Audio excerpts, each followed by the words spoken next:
STM Transport Voyageurs, une nouvelle façon de voyager.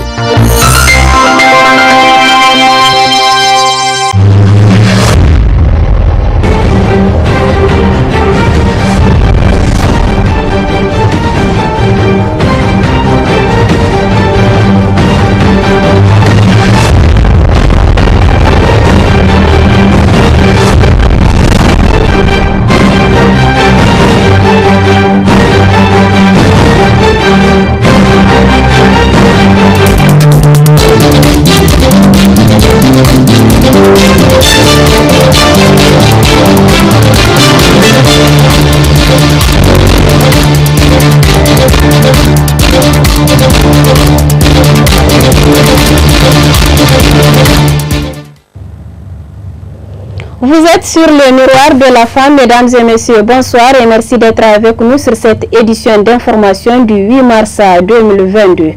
Suite au décès ce matin du promoteur du groupe de presse Anfani et président d'Ertin, le groupe de directeur général du groupe de presse Tambara et l'ensemble des personnels présentent leurs condoléances au groupe de presse Anfani ainsi qu'à l'ensemble ainsi qu'à la famille du défunt, qu'Allah l'accueille dans son paradis éternel. Amen. La ministre de la promotion de la femme et de la protection de l'enfant a présidé ce matin au Centre international de conférence Mahatma Gandhi la cérémonie officielle de lancement des activités entrant dans le cadre de la célébration de la Journée internationale de la femme. Suivez cet extrait de son intervention à cette occasion. À ce jour historique du 8 mars, Journée internationale de la femme, une bonne fête. C'est un jour mémorable, obtenu suite à l'investissement et l'engagement des femmes dans le but de revendiquer leur droit au suffrage. L'aboutissement de cette lutte a valu la proclamation par l'Assemblée générale des Nations unies du 8 mars comme Journée internationale de la femme à l'occasion de la décennie de la femme en 1975.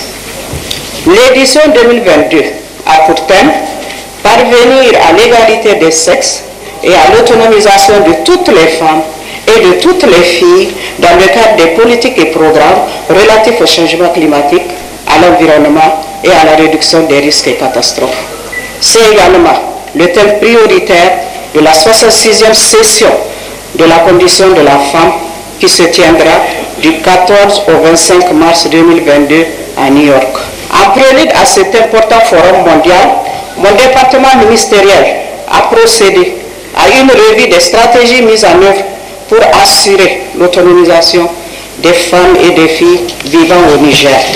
Un accent est mis sur les efforts du gouvernement et les interventions des partenaires techniques et financiers à travers les stratégies et initiatives mises en œuvre et qui ont donné des résultats probants. Le Niger présentera les forces, les faiblesses, les perspectives en matière de l'égalité de genre et de l'autonomisation des femmes et des filles au cours des tables rondes ministérielles et débats interactifs qui seront organisés à l'occasion de la 66e session de la Commission de la condition de la femme à New York. En effet, mon département ministériel a jugé utile de partager avec vous la synthèse du document du Niger qui sera présenté à travers les 12 domaines prioritaires dans les différentes FADA des filles. Je vous invite de ce fait à visiter donc ces sites en vue de porter ces initiatives à l'échelle à travers une mobilisation de ressources conséquentes. À l'occasion toujours de la célébration de la Journée internationale de la femme, Madame Kari Falmata, femme leader, nous fait un bref historique de cette journée. On la suit. Cette journée du 8 mars, elle est à l'international. Le processus a commencé en 1911 avec la socialiste Clara Zerkin, qui était la présidente des femmes socialistes, et c'était à la deuxième réunion à la conférence de Copenhague et que la réunion a eu lieu et on a décrété cette journée, le 8 mars, journée internationale de la femme. Mais c'est en 1910 que cette journée a été réellement effective parce que c'est un long processus. Et elle avait commencé en Amérique avec le Women's Today, en Amérique, les femmes aussi ont lutté. En Europe, les femmes ont lutté en général et en particulier en Allemagne. C'était les ouvrières qui réclamaient leurs droits. En fait, on peut l'appeler journée internationale des droits de la femme. Parce que les femmes étaient marginalisées, les femmes n'étaient pas sécurisées, et alors elles ont réclamé leurs droits, elles sont même violentées. Elles n'ont même pas le droit de vote. Donc, à la suite de ce processus commun de tout le monde entier, Amérique, Europe, Asie, etc., les femmes se sont mobilisées. Certes, au Niger, elle est célébrée timidement, parce qu'on accorde plus d'importance à la journée nationale. Or, les deux journaux s'équivalent. Nous voudrions qu'il y ait aussi beaucoup d'activités à cette journée internationale de la femme. Parce qu'on prépare aussi la session des États-Unis et tous les esprits sont tournés là-bas. Bon, cette journée, on a privilégié l'autonomisation et le climat, l'environnement, les changements climatiques. C'est la thématique de cette journée. Et vous avez vu, il y a eu une ouverture, n'est-ce pas, à Mahatma Gandhi ce matin avec la ministre de la promotion de la femme et avec la première dame. Et il y a des ONG qui vont aussi faire des activités dans la soirée. Mais le ministère a préféré faire un lancement global pour permettre, n'est-ce pas, à la société, les femmes, etc., de faire leurs activités à part. Et c'est vrai, on n'est pas à notre première journée, il y a un processus, mais il y a une évolution. Vraiment, au Niger, depuis la conférence, il y a eu une nette évolution de la femme. La femme a beaucoup été appuyée et vraiment elle est en train de s'autonomiser au fur et à mesure. L'autonomisation, c'est quoi? C'est une sorte d'indépendance économique. Elle ne dépend plus de l'homme. Vous savez, dans le temps, la femme attend que l'homme lui fasse tout. Mais maintenant, avec les activités génératrices de revenus qu'on appelle AGR, la femme apprend à se débrouiller, elle fait du petit commerce, même si elle n'est pas à l'image des mamans Benz du Togo ou bien du sœurs du Bénin. Mais quand même, on est en train de progresser et vraiment on tend vers ces femmes-là qui gèrent même des millions et des millions. L'ONG Lafia Matassa, en collaboration avec Soltis, a initié une conférence de presse à l'intention des jeunes filles de l'ECAM. À l'occasion de cette journée internationale de la femme, il s'agit au cours de cette conférence de parler de santé reproductive. Des détails dans ce reportage signé Raliassane. Pour célébrer ce 8 mars édition 2022, la journée internationale de la femme, l'ONG Lafia Matassa, en collaboration avec Soltis, a choisi d'animer une conférence de presse au sein de l'école de comptabilité, de communication, d'administration et de management ECAM. Cette conférence porte sur le thème « Chaque jour compte pour permettre aux femmes et aux filles d'être actrices de leur santé », un thème qui cadre parfaitement avec les ambitions du projet JAD. Nous avons un pôle de jeunes qu'on appelle les jeunes ambassadeurs santé et les jeunes ambassadeurs intiques. Ils seront toujours là encadrés par Lafia Matassa qui vont toujours accompagner ces jeunes en matière de la disponibilité d'informations correctes par rapport à la santé. Parce qu'il y a beaucoup d'erreurs que les jeunes commettent parce qu'ils n'ont pas accès à la bonne information. Nous allons continuer à leur donner la bonne information concernant leur santé.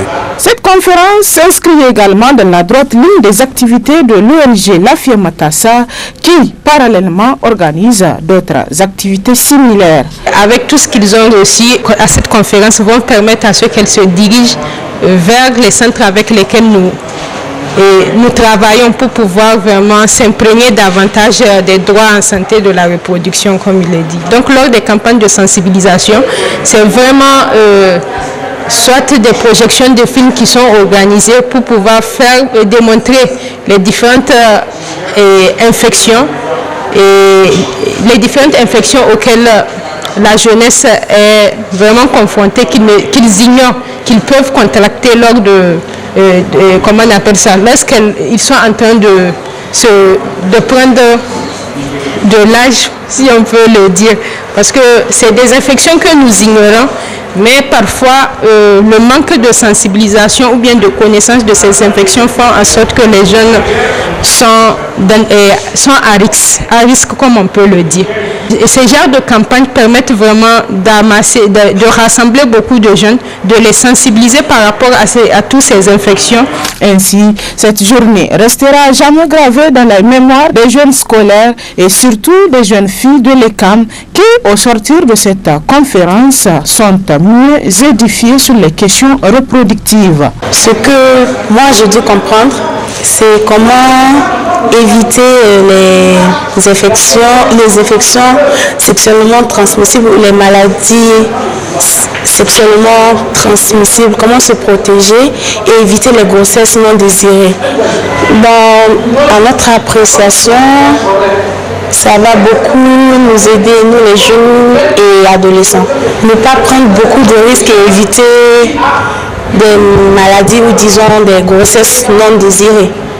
Sinon, ça cause beaucoup de problèmes, surtout les jeunes filles d'aujourd'hui. Célébrer les droits de la femme, c'est aussi les sensibiliser pour qu'elles puissent mieux connaître ces derniers.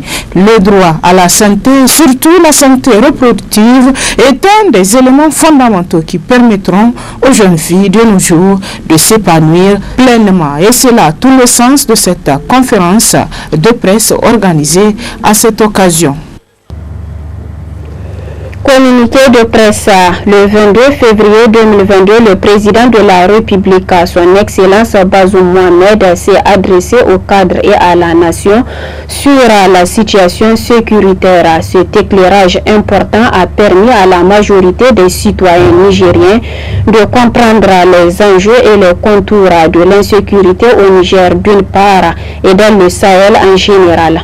D'autres point fort de ce message, c'est le redéploiement de la force Takuba au Niger. À ce niveau, le président a expliqué la démarche. Il saisira le Parlement sur l'accord technique en cours d'élaboration par notre armée, car c'est à elle de le décliner. Cette attitude responsable et démocratique du président est à saluer. Bien informé et donc fortifié par ce message de vérité, le réseau des ONG du développement et d'associations de défense des droits de l'homme et de la démocratie, RODADA, soutient la démarche du président de la République élu, assure de son accompagnement dans la mise en œuvre. Demande aux citoyens de tous bords de s'affranchir de la médiance de la délation sur un sujet aussi sensible que la sécurité. Lance un appel à tous les patriotes nigériens pour qu'il dresse un mur de cohésion autour de son Excellence Bazoum Mohamed afin de garantir et assurer la sécurité de tout le peuple. Lawali Zayabou, du président du DIREZO.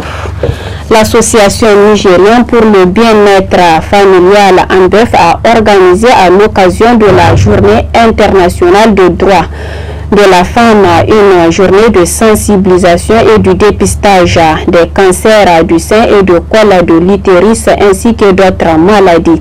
C'est le directeur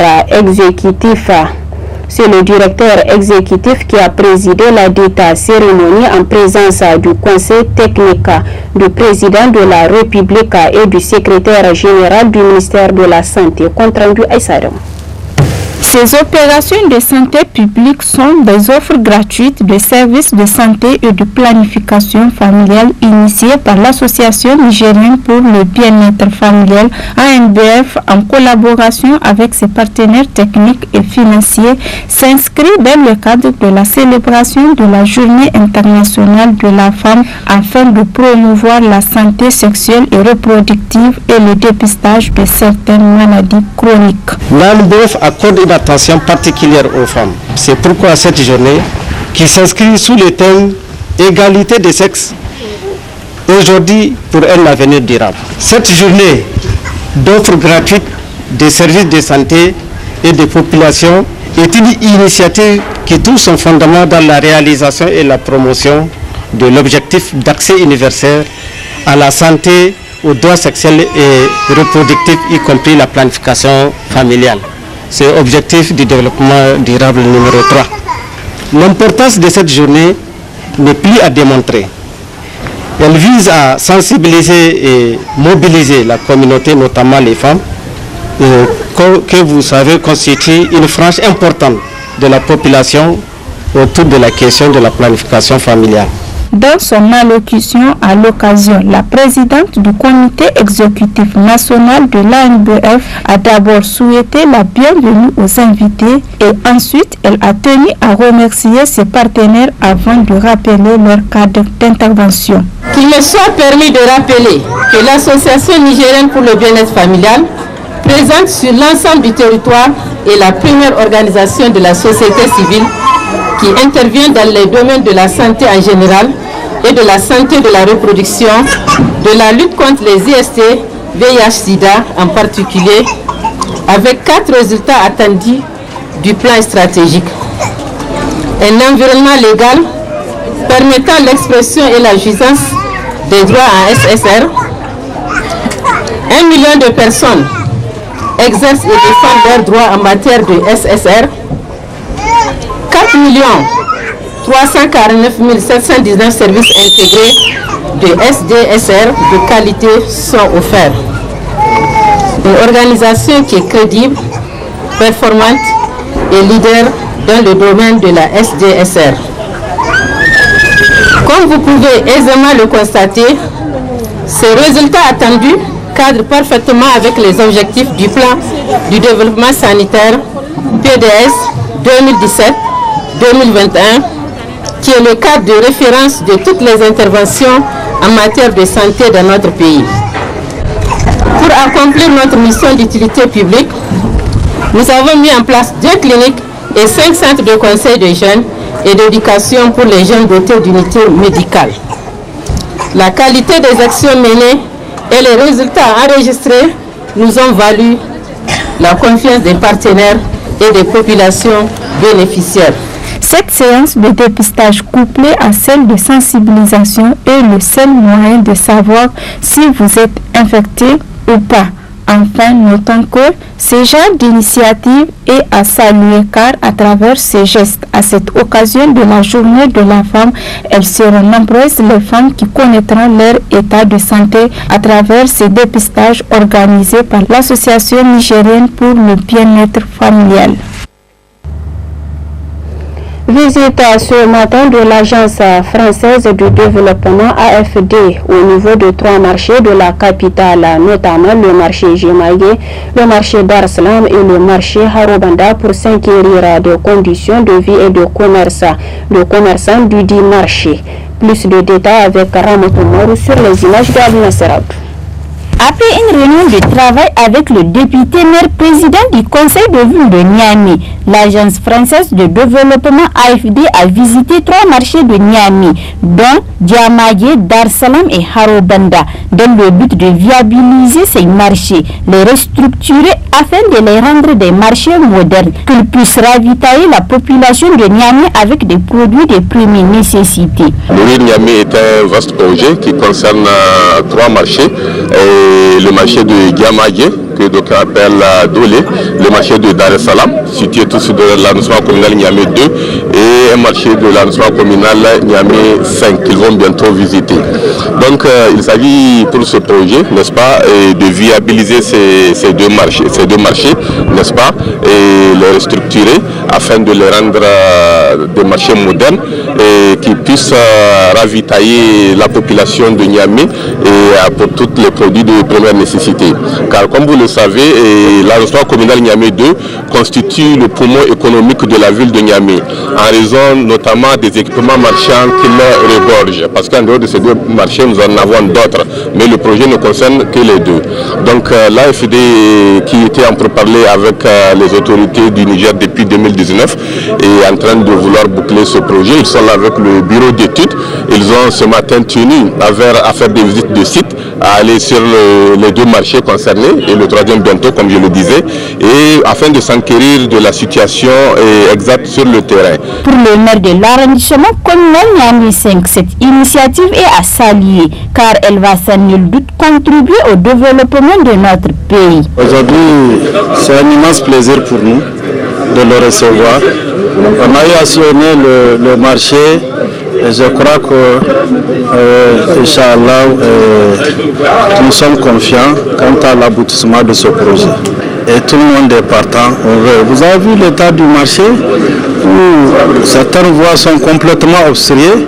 Il y a un débordement là. On est en sortie du cadre du marché. On est installé un peu devant des habitations privées, ce qui n'est pas intéressant. Là, voilà un partenaire qui est là, qui veut réaménager, qui veut faire des caniveaux pour évacuer les eaux, qui veut nous construire des boutiques en matériaux définitifs. C'est une chose très intéressante. Tout le monde est partant. Je suis avec eux et vraiment il n'y a aucun souci. D'ores et déjà, plusieurs décisions ont été prises par l'Agence française de développement, les maires de l'arrondissement communal Niamey 2 et 5 et les commerçants afin de donner un nouveau élan à ces trois marchés.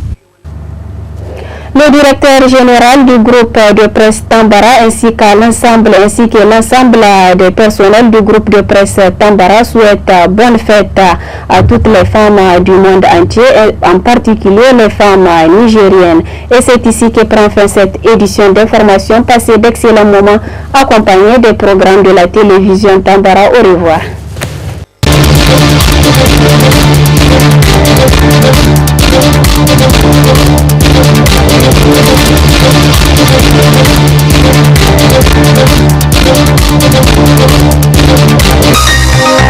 Ce journal vous a été présenté par STM Transport Voyageurs. Une nouvelle façon de voyager.